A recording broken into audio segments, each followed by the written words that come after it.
All right, we are here. What's going on, YouTube? It's Cena, the place to be, showing Mr. A&D. So, listen here, y'all. I hope y'all guys enjoyed y'all 4th of July weekend. I hope y'all guys went out there, got the barbecue. I hope you guys went out there and played Not Like Us so many times like I did after seeing that video drop on July 4th. Trust me, I am going to give you my thoughts about that when I upload Nerdgasm tomorrow. Okay, but today, we got a weekend of wrestling. I mean, crazy wrestling. We had Money in the Bank on Saturday. We had NXT Heat Wave on Sunday. And I'm telling you right now, I thought they were both good shows. I will tell you which one I felt was the better show. But right now, we're going to be talking Money in the Bank, okay? Going to give you guys my recap of Money in the Bank, how I felt about it, and things like that. I think now I'm going to do more conversation type reviews like this. Like, just basically give my daughter said, give me like play-by-play. That's a flaw that I've had before.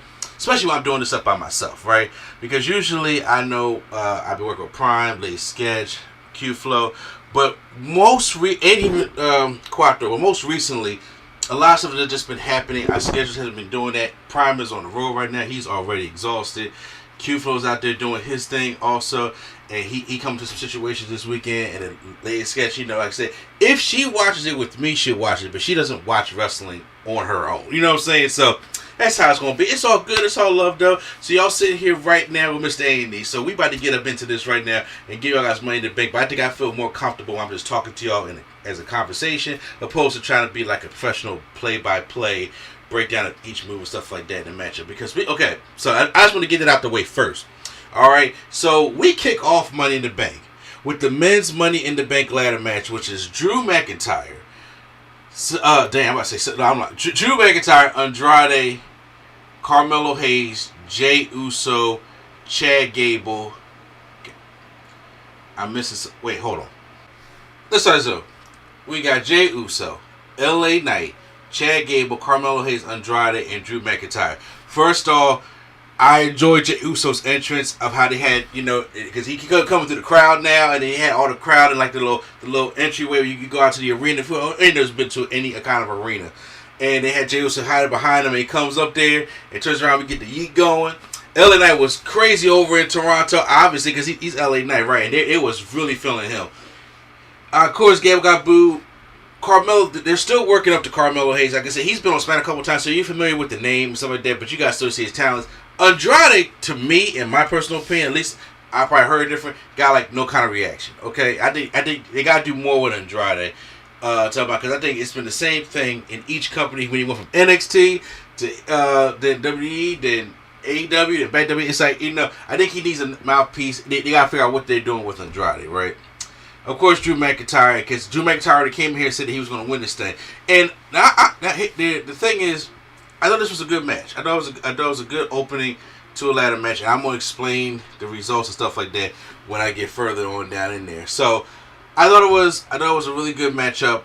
There was some crazy spots here. Like Chad Gable was going off. He was giving suplexes. I love I love the delayed German suplex on Drew McIntyre, and he was suplexing, like German suplexing ladders and all that kind of stuff like that. Also, you know, Andrade and Carmelo Hayes would be in the high flyers. There was one spot where Carmelo Hayes was about to do like his run bounce off the ropes, but Andrade jumps up there on the ropes with him and does like it has him in a Russian relationship and does a backflip Spanish fly onto a ladder. That looked straight sick. I was like, that's crazy sick. Also, they had a ladder bridge from the ring to the announce table. LA Knight got belly to belly on that by Chad Gable on that ladder. I was like, that was sick. There was one of the craziest spots that happened in the matchup, because Chad Gable, after he takes everybody out, he goes up and climbs the ladder, and Jey Uso moves the ladder. And it was giving me WrestleMania X7 vibes. You know what I'm saying? WrestleMania X7, where he's hanging on the ladder. And I was like, now, Jey Uso got a terrible ass spear. Terrible. So I hope he doesn't try to set this ladder up in the corner and do the whole edge spear like we had in WrestleMania X7. That would be good. I would like to. But then, because I was like, don't do that. But then Chad Gable falls and face plants right on the mat. I was like, you know, being up that high, and I know the canvas is not even the softest thing. Cause I remember when Devon took it at SummerSlam 2000, he felt like right in the back of his head. I was like, he wouldn't do that again. So now Chad Gable taking it and falling right on his face, I said that was insane. And then Jay Uso gives him the spear, and then takes him out that way. So then Jay Uso climbs up the ladder. McIntyre hits him with the ladder, climbs up, and Drew McIntyre wins your Money in the Bank. He's the Money in the Bank winner of 2024, which I predicted was going to happen in my predictions video. So if you guys want to see that, y'all can make sure y'all go check that out as well. So yeah, McIntyre wins the matchup, and like I said, we will get into what the results of that was later on. Next up for the Intercontinental Championship, we had Braun Breaker taking on Sami Zayn. Braun Breaker has just been an absolute beast. He's killing. The way they've been pushing him and the way they've been doing things, it's like he's like a hybrid, right? Because he got his father and his uncle in him. He got the Steiners in him, but it's just like the impact of that spear is giving me early Goldberg vibes, but the speed that this big man is moving at is giving me that early Brock Lesnar. So it's like, imagine taking Rick, Scott, Brock, and Goldberg and fusing them all into one, and you get Braun Breaker. That's what I'm getting with Braun Breaker here, man. And this man is on an absolute tear. Now, the thing is, I didn't know when Braun Breaker was going to have. I thought he'd have it for SummerSlam, but then I thought they'd probably do a fatal 4-way at SummerSlam with Ludwig Kaiser and Sheamus. But they did this matchup here. And throughout the whole matchup, it was Braun Breaker, just going to giving the power moves to Sami Zayn, even covering him and doing his uncles doing the push-ups afterwards. But Sami Zayn was hanging in there as well also. It came with the finish, though. Because I predicted Sami Zayn to win this matchup. Because I didn't think Braun Breaker... I thought Braun Breaker was going to win at SummerSlam in the Fatal 4-Way and get that title to Braun Breaker. But Sami Zayn hits a Aluva kick on Braun Breaker. And because it caught him off guard. And he just pins Braun Breaker. And I'm like, with the way they're pushing Braun Breaker, I figured they would probably give him like more than one Haluva kick, to be honest with you. Or honestly, I thought it would be like underdog fashion, where it's like he catches Braun Breaker off guard, or Braun Breaker does something, kind of assuming he gets rolled up and something like that. I thought it was going to probably be like that, but just to straight one Haluva kick clean and beat him out there. I don't know. I thought it was going to probably be something kind of different, to be honest with you. I'm not necessarily sure. But Sami Zayn retains the Intercontinental Championship, which I predicted. But we're going to see it. I think come SummerSlam, if they do a Fatal 4-Way, because they kind of been teasing it. So if they do a Fatal 4-Way, watch what, that match is going to be a banger. And I already think it's already going to be in Braun Breaker's favor. Next up, the host of Money in the Bank, which I didn't even know this was a thing. I didn't check the social media to know that was a thing, was Trish Stratus. And for somebody who's from Toronto, Canada, right? Maybe it's just me. Maybe it was that little loud me they had in the corner to distract you from what it really is. But Trish didn't seem to be getting a loud reaction the way I thought she would, being from Toronto. Now, it could be because the last time we seen Trish, she was a heel, and she was like written off by Zoe Stark after that cage match with Becky Lynch. That could be a reason also. And it's just like, well, and now she really babyface, but now it's just like, but it's still Trish Stratus. You know what I'm saying? It just felt as though it was a little underwhelming for me.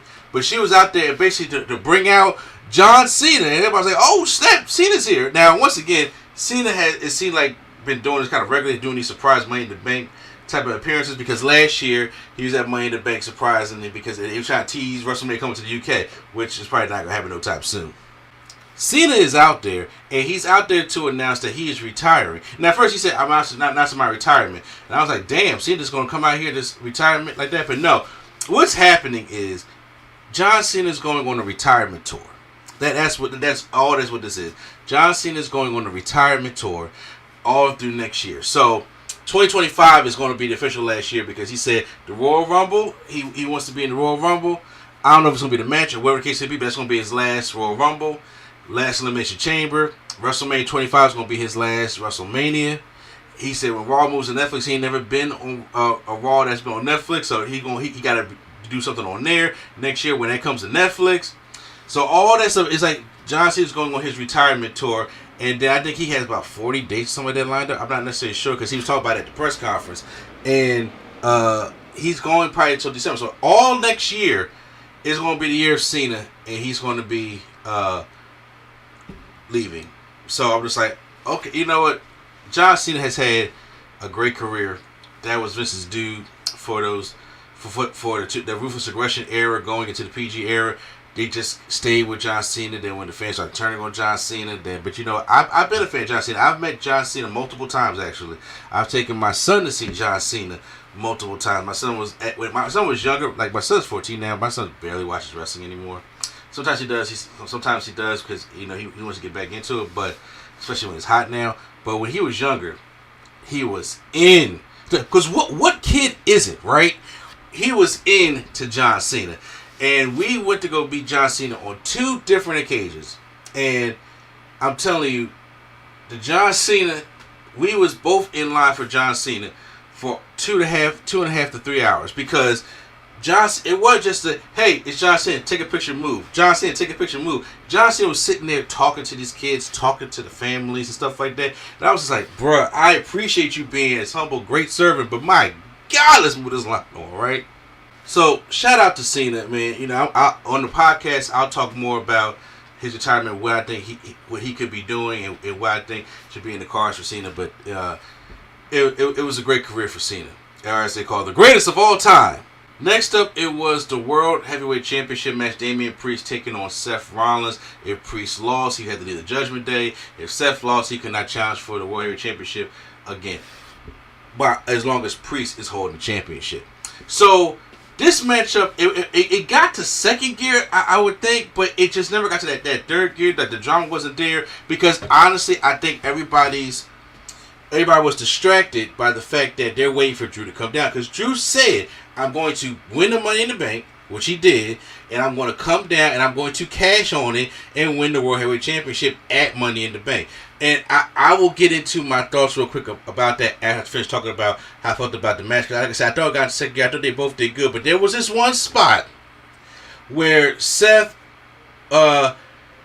if it was a superplex to Falcon Nail combination, it was one of the things, or I forgot if it was that spot or something else, where he goes to pin Damian Priest. The referee counts 1, 2, and stops the count, but Priest don't kick out.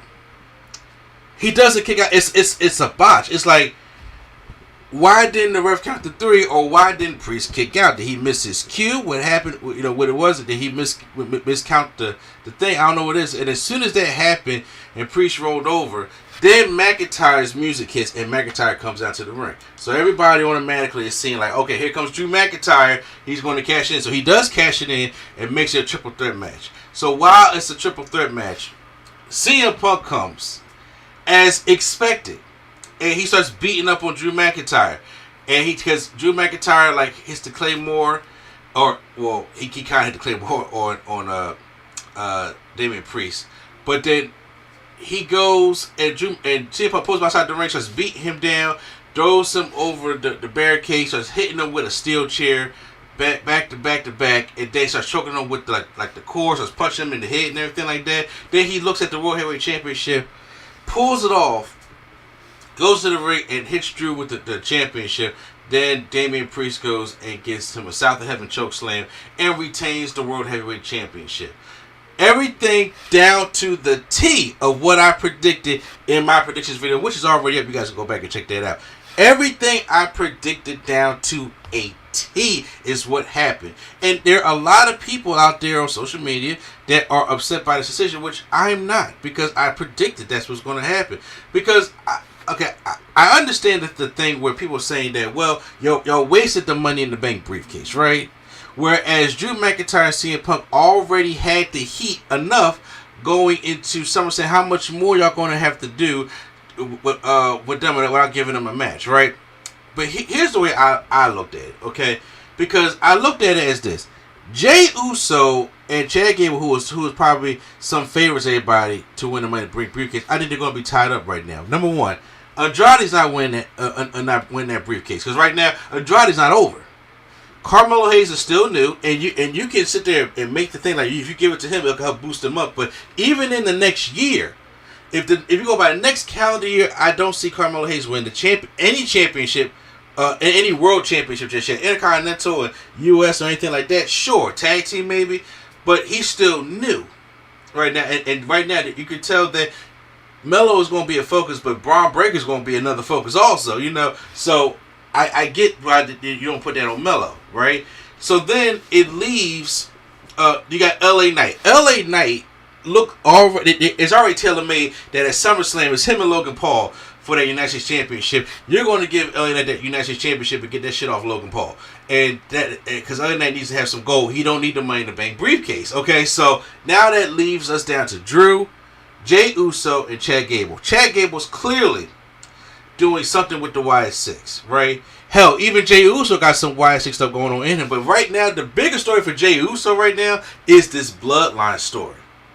Okay, because when this thing takes off, when Roman comes back, and then they probably have to reunite the old school bloodline because this bloodline is getting too out of control. Jey Uso's a part of that.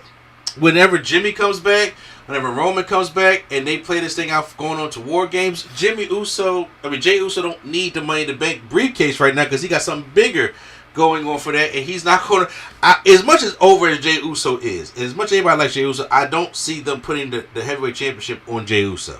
I just don't. And he doesn't need that, especially going into this bloodline storyline.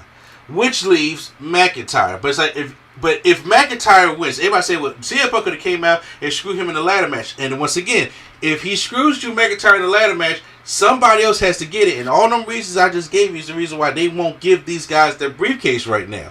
So it has to be Drew. In my personal opinion, where I think they messed up at was telling everybody, or having Drew tell everybody that he was going to cash in that Money in the Bank. I think the reaction would be a little bit different if Drew McIntyre says, I'm going to win Money in the Bank.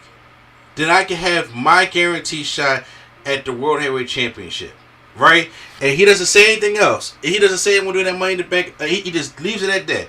And then when they're having that matchup with Seth Rollins and Damian Priest, that way, one, that botch probably doesn't happen. And two, everybody's focus won't be on when is Drew coming out, opposed to let's get this match into gear, high gear, and we can sell the drama of does Seth Rollins not challenge for that championship, or does Damian Priest leave the Judgment Day? All that was null and void once Drew McIntyre said he's cashing in on this championship, because you know he ain't gonna do it on Cody.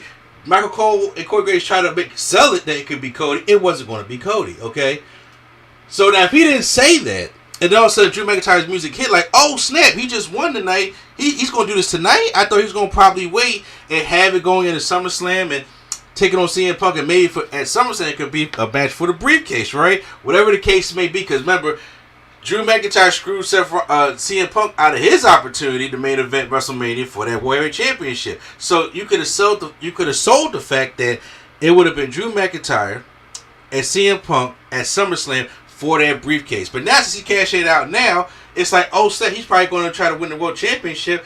And what are we going to do about CM Punk? Maybe he's not healthy enough to do something at SummerSlam. So maybe it is Drew versus Gunther. All these possibilities you could have made if you just didn't say anything. And now when CM Punk comes and screws it up, it's like, oh shit, he fucked up Money in the Bank. He fucked over Drew McIntyre again. We wasted Money in the Bank. And now I'm really mad, which gets more nuclear heat behind this matchup, which we can't wait for SummerSlam. That's what I would have did. I just think telling everybody that he was going to cash in Money in the Bank kind of threw everything kind of off, in my personal opinion. Next is the Women's Money in the Bank ladder match, which features Tiffany Stratton, Naomi, Canada's own Chelsea Green, Zoe Stark, Io Sky, and Laura Valkyria. These women, in my personal opinion, put on a better ladder match than the men did. In my personal opinion. And I think this is probably one of the best, if not the best, Women's Money in the Bank match they had. Because, and first of all, this match was scary as hell. These women was taking, and I'm not trying to sound sexist or anything like that. They were taking these spots that the men mostly take. Okay? Which was insane, because we haven't seen women take some of these kind of spots that they've taken. And in the beginning, there was things that was kind of botchy. Okay? Like when Laura Valkyria tried to show the back toss Io Sky into the ladder, but it's like Io didn't get the full rotation, and Sky fell on the ladder. Then there was another time when they were trying to slam Laura Valkyria on the ladder. Zoe Stark has this little move where she springboards, and she like drapes her legs over the top rope and kind of like flips into it like a corkscrew senton. She does that, and it reminded me of Mr. Kennedy from WrestleMania 23, where the back of her head just slapped the ladder. The back of her head just slaps the ladder. I was just like, oh my God, if she can cuss. Like, what's going on here? They have there's 2 tables set up on the outside that they set up. There's a ladder in the middle, and there's one ladder hanging from the ropes on this side, another ladder hanging from the ropes on that side, at 2 different points of the match. Chelsea Green gives Naomi an unprettier on one of those ladders. That was insane. And once again, like I said, it was kind of wonky, but it still happened, right? There was also a point where Naomi was like on like 2 ladders, and they kind of pulled apart, so she kind of have a split on the ladder, but she jumps off and gives, I forgot who it was, a DDT. Lord of our Courage tied up in the ladder. Io Sky's just like stomping at her face, and I'm just like, Jesus, it was brutal. But then she does the whole tarantula sit up and gives her a German suplex off the top of the ladder. That was insane. Like, these women were killing each other. But the 2 craziest spots came towards the end, where there was a ladder in the middle of the ring, and then, like I said, it was draped to the ropes towards the announce table side, right? Zoe Stark was up there, and so was Io Sky. Io Sky grabs Zoe Starks on her shoulder, like in the way, if y'all can remember, like the Emerald Driver or old school Rikishi Driver, like they had like that, where he just split legs and drops you on your head. She does that to Zoe Stark off the ladder onto that ladder bridge. That's insane. I jumped because I was like, oh my God, is she going to be all right? Like, Io sold the hell out of it. Like, she was like on back of her legs, like, oh my God, it's on her. And I don't think she had to do much selling, to be honest with you. She didn't do much selling at all. That like get hurt. So then Chelsea Green has the ladder, and she goes to climb the ladder. But then Tiffany Stratton, she goes, oh, by the way, Tiff Time. If I didn't mention her in the beginning, but still, Tiffany Stratton has some good moves in the ladder match also. Even though there was one spot where, once again, I hate them pile spot spots, because when they be taking too long, to try to find their footing, she does like a swan. She like climbs up under the ladder, swantons, some on the outside, off the top rope. It was cool, but it just took a little minute. But she knocks. She has the ladder. Chelsea Green's on there, and she's throwing it back. So I forgot about the 2 tables. I thought Chelsea Green was going to fall down on the ropes. But I was like, she's not rotating. And I was saying it while I watched. I was like, she's not rotating. And then when she drops off the ladder, Chelsea Green just falls back and falls through both the tables on the outside. When it comes to the women, the only other woman I've seen take a spot like that, when I say spot like that, I'm talking about being on the ladder and falling to the outside through another object, was Mia Yim in NXT when she had that ladder match where they had the ladder like in a slant from the barricade to the floor, right? And she was on the ladder, and they knocked her out, and she fell into that ladder. That was sick in NXT. But when it comes to tables, it was giving me Matt Hardy, Bubba Ray Dudley in these TLC matches type thing. And the way she just fell, and she was high. This wasn't like, it wasn't like she was just on the ropes and she just fell. She was high, and she fell back. Now, according to this, I don't think any wrestling company has done that. I mean, once again, she was in TNA, and I heard that she did this in TNA because the knockouts is crazy over there also. So it's possible, but I was just like, I wasn't expecting that. But Tiffany Stratton wins the matchup. I called it. She needs it. I think it'll be great for her. It's a heel gimmick, so Tiffany Stratton is your Money in the Bank winner. So eventually she'll cash in. And I think I see her within the way they're pushing her. I see her within a year winning the Women's Championship within the year. So I can see that. Main event time. It was the 6-man tag match. Cody, Kevin Owens, and Randy Orton taking on Solo Sikoa, Tama Tonga, and Jacob Fatu. Y'all, I did not know Jacob was going to make it across the border.